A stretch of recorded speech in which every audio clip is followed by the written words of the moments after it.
पंडित धीरेन्द्र शास्त्री के लिए खुद अमित शाह ने आखिर क्यों लिया इतना बड़ा फैसला?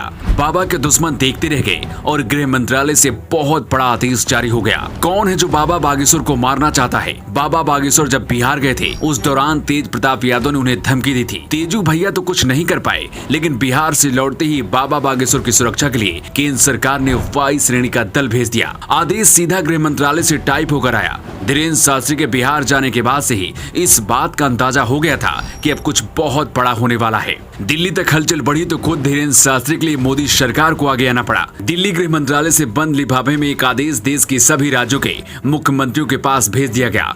धीरेन्द्र शास्त्री देश के किसी भी कोने में जाएंगे, न केजरीवाल, न ममता बनर्जी और न ही तेज प्रताप उन्हें रोक पाएंगे। 3 दिन पहले ही धीरेन्द्र शास्त्री ने लोगों के बीच मध्य प्रदेश में एक ऐलान करते हुए कहा था कि तुम मेरा साथ दो, मैं तुम्हें हिंदू राष्ट्र दूंगा। क्या मोदी शाह वही चाहते हैं जो धीरेन्द्र शास्त्री ने ऐलान किया है? क्या अगले 1 साल में भारत को हिंदू राष्ट्र घोषित कर दिया जाएगा? और 2024 से पहले मोदी शाह का प्लान क्या है? आपके सारे सवालों के जवाब इस 2 मिनट की रिपोर्ट में आपको मिल जाएंगे। बाबा बागेश्वर ने जब से हिंदू देश बनाने की मांग शुरू की है, उसके बाद से कट्टरपंथी मुस्लिमों के निशाने पर है। लेकिन सबसे ज्यादा हद तो तब हो गई जब बिहार सरकार के मंत्री तेज प्रताप यादव ने बिहार में नहीं घुसने की धमकी दी थी। इतना ही नहीं, बाबा को रोकने के लिए तेज प्रताप यादव ने अपनी एक खुद की आर्मी बनाई थी।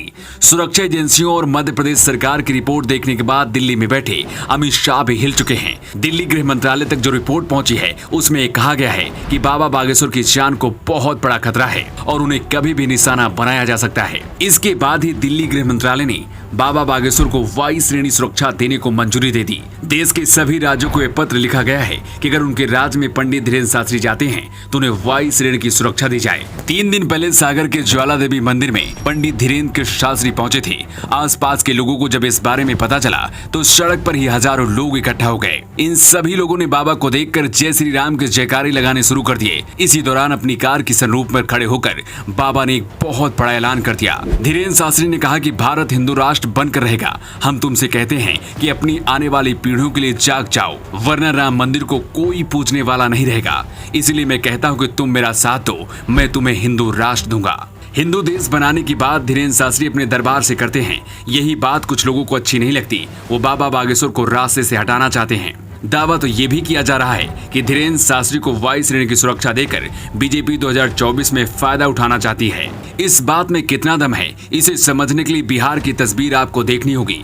पिछले हफ्ते बागेश्वर के दरबार में शामिल होने के लिए बिहार में 10 लाख से ज्यादा लोग पहुंचे थे। इतने लोग तो पीएम मोदी की सभा और रैली में भी नहीं पहुंचते। धीरेन्द्र शास्त्री बीजेपी के लिए सॉफ्ट कॉर्नर रखते हैं, इसलिए बीजेपी को लगता है कि बाबा की छवि का फायदा उन्हें मिल सकता है। इसके साथ जिस तरह से कभी योगी आदित्यनाथ भारत को हिंदू देश बनाने की बात करते थे, अब वही बात धीरेन्द्र शास्त्री कर रहे हैं। वैसे गृह मंत्रालय और खुफिया एजेंसी तय करती हैं कि किसी और कैसे सुरक्षा देनी है, लेकिन पंडित धीरेन्द्र शास्त्री को मोदी सरकार ने जिस तरह से वाई कैटेगरी की सुरक्षा देने का फैसला किया है, उसे लेकर आपका क्या कहना है? आप अपनी राय कमेंट बॉक्स में लिखकर बता सकते हैं।